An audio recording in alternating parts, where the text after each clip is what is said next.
Coming up on today's show, Denny Hamlin continues JGR's playoff dominance with his win at Gateway today, locking himself into the round of 12.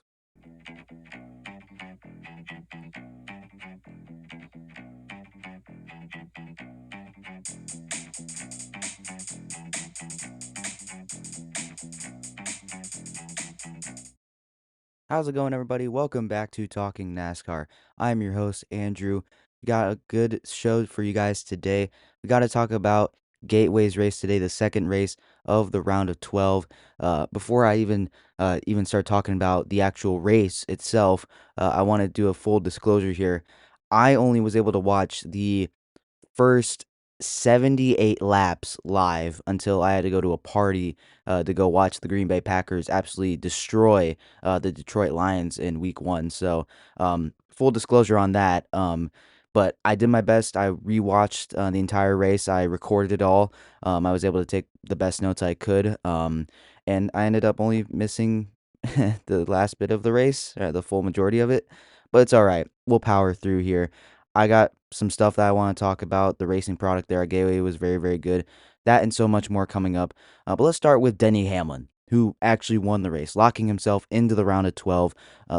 And before that even, lap 2A, caution for Ty Dillon, crashes into turn 1 and 2 after blowing a right front brake rotor in the middle of the pit cycle. Now, Denny Hamlin pitted on lap 196, a little bit over 13 laps before that, 11, I think it was 13 laps before that, and he was able to come out in front of John Hunter Nemechek, Joey Logano, Chase Elliott, Christopher Bell, Ryan Blaney, everyone that would end up competing for him against the win, or competing against him for the win. Sorry, the words got caught up there in a different order, but very crucial caution, was able to close everything back up. You had Brad Keselowski, who pitted on lap 152. That was his last pit stop, lap 152, where he pitted. Was trying to stretch it on fuel on lap 216 for the restart. Keselowski leads Hamlin on his outside, or his inside, excuse me. And then you got Chase Briscoe, who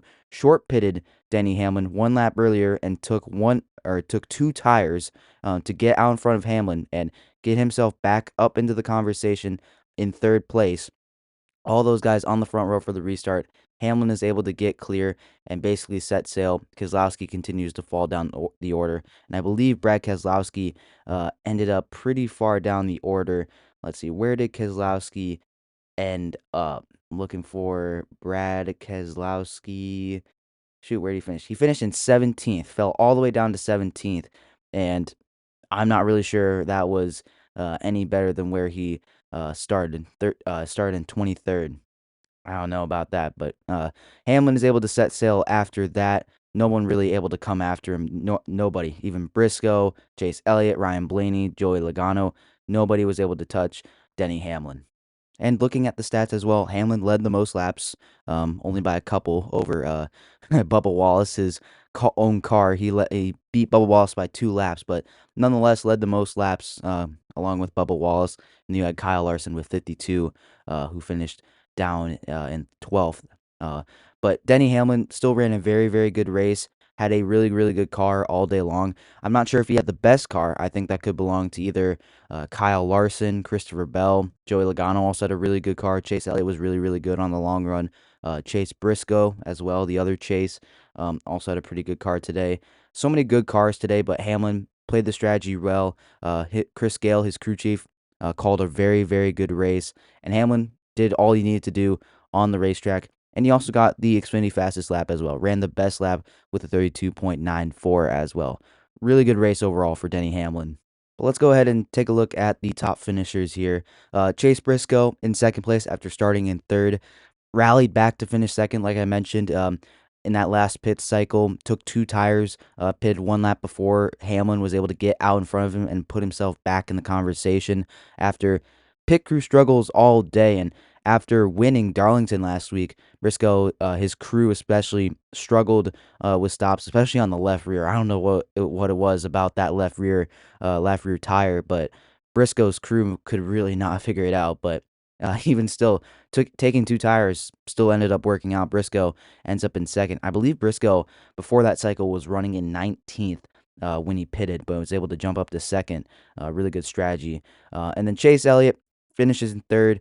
Really good race for him. Probably had one of the better long run cars. In my opinion, I think that Blaney or Kyle, I think Elliott probably had the best long run car, maybe besides Hamlin.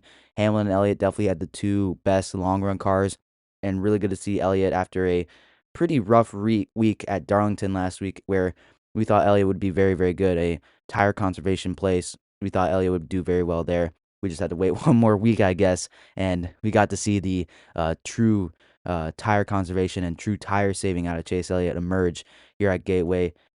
Two Penske cars in fourth and fifth, Blaney in fourth, and Logano in fifth. Blaney ran a really good race, just ran really solid all day long, finishes in fourth after starting in fifth. Led a couple laps as well. I know he was also in the middle of that pit cycle right before that Ty Dillon caution, and then Joey Logano was able to use a little bit of pit strategy, but also was able to move his way forward as well. So good race for Joey Logano to help gain some points on the cut line. Actually, I think he actually moved up in the playoff standings as well. Same with Chase Elliott. And then John Hunter Nemechek. How about this? Just a string of Toyotas right here. Nemechek in the 42 and 6th, Bell in 7th, and then Bubba Wallace in 8th. And then you got Gibbs in 10th. What a really good race for Toyota as well. I believe Hamlin also got, real quick, the 250th total win for Toyota, and Hamlin's 59th career win as well. So I thought I'd mention that. But Nemechek, after his best finish in the Cup Series last week at Darlington, backs it up with a sixth place finish here at Gateway after starting in 20th. I do think he used a little bit of pit strategy to get up front, but once he did, he stayed up there pretty much the whole race. Travis Mack called a really good race as well. So Nemechek, that whole 42 team, well done here at Gateway. Christopher Bell as well, one of the best cars in traffic, I would say, was able to move up pretty quickly. I know one of the pit cycles was back in 18th, ended up moving up in 9 spots in like 3 laps to ninth, which was absolutely incredible. Ends up in 7th. Two really good weeks for Bell, speed-wise, I would say. Darlington last week didn't really go the way he wanted to, got some damage, but this week at Gateway was able to keep the nose clean and finishes in 7th. Bubba Wallace as well in 8th. Really good result for Bubba Wallace. I want to correct myself real quick. He did not. I don't think he led the second most laps. Oh no, he did. Sorry, I was looking at the wrong graphic here. Sorry about that. Wallace did lead the second most laps with 73, but he ends up in 8th. Good race for Bubba Wallace after a pretty solid week at Darlington last week. And then Chris Buescher quietly finishes in 9th after another quiet week last week at Darlington as well. Buescher, top 10 result, very good for him. Not in the playoffs, but still very, very good for him. Same for Ty Gibbs. Another kind of under the radar day. Both him and Buescher kind of flew under the radar. Still really, really good. Gibbs starting in 11th and ends up in 10th. A good result for Ty Gibbs there. Then you got two Hendrick cars, William Byron and Kyle Larson. Larson in 12th after starting on the front row in second. Had some good speed, led 52 laps, got some good stage points, but kind of got set behind in the last those last pit cycles, and I don't think really could move forward like he could earlier in the race. But he was able to use the top line or top line on restarts to his advantage and was able to move forward very, very effectively, and was one of the few cars, especially with new tires in traffic, was able to move forward, and it wasn't all gridlock. He was able to get through that, which was very, very impressive. And then William Byron started 6th, finishes in 11th. Uh, Kind of a quiet day, was always in the conversation for the top 10 most of the day, but ends up in 11th. Still pretty good day for Byron. Then you wrapping up the top 15, you got Ryan Preece in 13th, and then Michael McDowell in 14th, and then Carson Hocevar in 15th, two Spire Motorsports Chevys in those last two spots. I believe both those two use a little bit of pit strategy to move up, and their teammate Justin Haley also used a little bit of strategy as well. He ends up in 28th as well. Looking at some of the other playoff drivers, Tyler Reddick ends up in 16th. Really kind of fell off towards the end of the race. Once he got stuck in traffic, could not go forward. He really needed that clean air. But Reddick ends up in 16th. Austin Dillon in 18th after starting in 15th. Got some stage points in stage 2, I believe. So Dillon was able to get a little bit of ground back on the cut line because he was at a deficit heading into this race. But Austin Dillon in 18th. Solid for Richard Childress Racing. And his teammate Kyle Busch, man, Bush was running up inside the top 10 at one point in this race, but ends up in 22nd. I think he fell back on the last restart and couldn't really get back. Other playoff drivers, Austin Cindric in 19th after starting in 9th. Kind of an underwhelming day, to be honest. I thought Penske, and he's the defending winner of this race, and he ends up down in 19th. So tough result for Austin Cindric. And then two Trackhouse drivers, both in the playoffs. You got Chastain in 24th, SVG in 25th. Bowman in 26 as well, another playoff driver. And I think you got to go all the way down to Josh Berry, who's the last playoff driver in the field, down in 36. He was the first car to DNF. But Chastain and SVG, Chastain's qualified fourth, ends up in 24th. Man, I know Chastain got some stage points, but really got set behind in those last cycles and could not move forward. Then SVG spun out a couple different times, but was able to finish in 25th still and was not really a back marker for most of the day. So, but SVG still at a crazy points deficit. He's going to need to win, most likely at Bristol, I believe. We'll take a look at the playoff standings in just a moment. And then Bowman, two really lackluster weeks. This is not what he needed. He is going to need a win as well, along with Josh Berry down 36th. Early in the race, stage one, had a little bit of contact with Chase Elliott heading down to turn one, 3 wide with his Penske teammate of Joey Logano. Berry gets in the left rear by Elliott, couldn't stay out of the wall, broke a lot of things on the left side of the car. I believe he broke a tie rod in the front end, and Berry qualified 12th, so that makes it all the more kind of tragic. And coming off a really bad week at Darlington too, two really bad weeks. I think Barry was, the last guy running maybe, and I think he was the last guy running. Yeah, he still ended up in last place, 38th last week, and then this week at Gateway, 36th. Like, not what you want to see if you're Josh Berry. He's going to need to win heading into Bristol. Speaking of that, let's go take a look at the playoff standings. Obviously, Hamlin, with his win, moves up to the top of the grid with a win along with Chase Briscoe. Kyle Larson in third with a good result and some good points as well, 60 points above the cut line. I would say that Larson is virtually locked in on points. Same with Bubba Wallace with 50 points. But then again, anything can happen at Bristol. Blaney in fifth with 42. William Byron in sixth with 39. Reddick still has a good points cushion with 37 after last week's race at Darlington. Bell in eighth with 32. And this is where we get to some more of the danger zone. You got Elliott with 28. Still really good cushion, but at Bristol, anything can happen. Joey Logano with 21 in 10th. Chastain, who was on the cut line in 12th last week, with 19. And then Austin Cindric is the last guy in with 11, heading into Bristol, the final race, the cutoff race of the round of 16. And then below the cutoff line in 13th, Austin Dillon, 11 points out now, a lot better than what it was last week after Darlington. SVG as well, 15 points is very doable for Shane Van Gisbergen, but he's going to have a lot to do, he's going to have a lot go right, I should say, of SVG. And going to a track like Bristol, a tough, short track, banked, it's going to be tough for SVG, but we'll just have to wait and see. And then Alex Bowman, 35 points below the cut line, and then Josh Berry, 45 points below the cut line.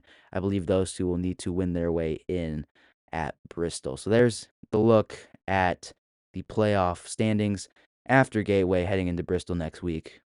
Now, before we get to my race rating at the end of the show, I want to talk about a couple other incidents. Actually, it's probably just one incident.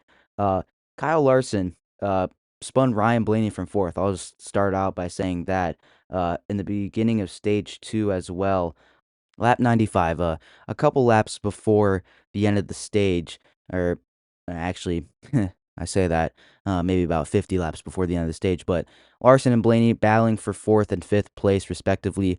Larson kind of lunges up the inside of Blaney into turn 3, washes up, misses the apex of the corner, and spins Blaney out, but Blaney doesn't make contact with the wall, and I guess Blaney gets the last lap. He ends up in fourth place, and then you got Larson down in 12th. So thought I'd mention that because that was a pretty interesting part of the race because Larson was racing Blaney pretty tough. Blaney was racing Larson pretty tough. It was a good battle, but Larson kind of overstepped it, got a little bit too aggressive, ends up spinning out Ryan Blaney.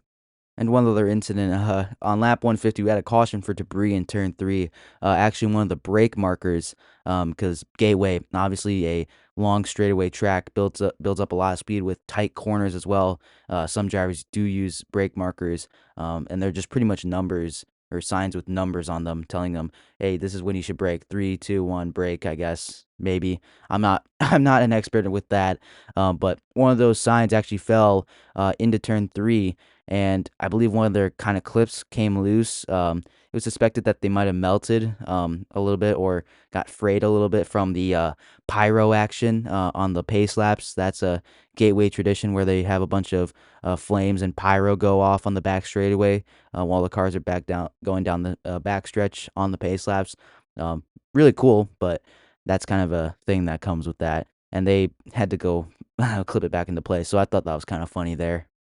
But with that all being said, it's time to end the show with my annual race recap rating, the triple R. I'm going to start calling it now. So, Gateway, the second race of the round of 16. Good fan turnout, I would say. Looked pretty packed in the grandstands. Beautiful day as well. Not really a cloud in sight. Good racing overall. 3-hour race time. It's not as long as the Southern 500 last week, I will say that.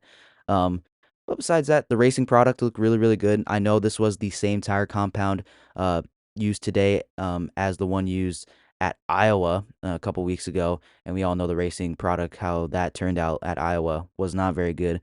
But here at Gateway, we were able to see some guys use the outside lane. The outside lane was definitely the preferred line, and you really have to lunge it up the inside if you want to make a pass down there or have a really good tire advantage. So tires did matter here, and I want to applaud Goodyear here because they did a good job. They winded out the groove a little bit, and you saw really good side-by-side racing action in the turns, and you saw drivers getting runs off the corners on the outside. It was all really, really good racing. Track position was still key, though. Dirty air did play an effect, but it wasn't to a point where it was a single groove racetrack and it was impossible to pass. Like you had to bump someone out of the way. It wasn't like that. So I will say that was a positive of that. And you had a little bit of carnage in there as well. You had a good amount of caution, some spins, mostly single car spins. There weren't any big crashes, unlike that Xfinity crash last night with Sam Mayer, Sheldon Creed. That was a pretty big wreck. So you didn't have that, but you still had some carnage as well. You had some pit strategy as well. You saw some good racing. I think it was a pretty good race. I would say it was maybe a little bit similar to Darlington with less prestige to it. But first time Gateway hosted a playoff race, I think they did a very good job. I'm going to give this race a 70% as well. Very similar to last weekend at Darlington. I might actually bump it up to like 73. Yeah, 73 feels good. With less prestige, it didn't take that long. It did kind of fall wayside to the NFL, their kickoff weekend today. But besides that, they still did really, really good. But 73%, or did I say 72? I'm going to say 73 here. But that's all I got for you guys today. Hope you enjoyed today's episode. Hope you enjoyed the Gateway race today, the race at Gateway at World Wide Technology Raceway. I call it Gateway. Everyone calls it Gateway because it's pretty much in St. Louis, just right across the river, the Mississippi River. But I hope you guys enjoyed that race. Let me know down in the comments what you thought of the race today. Leave a like if you're listening on YouTube. Subscribe to the channel as well. If you're listening on any other podcast platforms, please leave a follow. And again, leave a comment on what you thought of today's race. Also, go check out Talking Sports with Miles and Andrew. We just released a couple episodes last week. If you haven't seen them or listened to them in this case, go check them out. I think you'll really, really like them. But that's all I got for you guys today. Hope you enjoyed. I will see you very, very soon. And once again, I'm Andrew Volkman. Hope you guys have a great rest of your day and a great week as well. I'll see you very, very soon. Bye.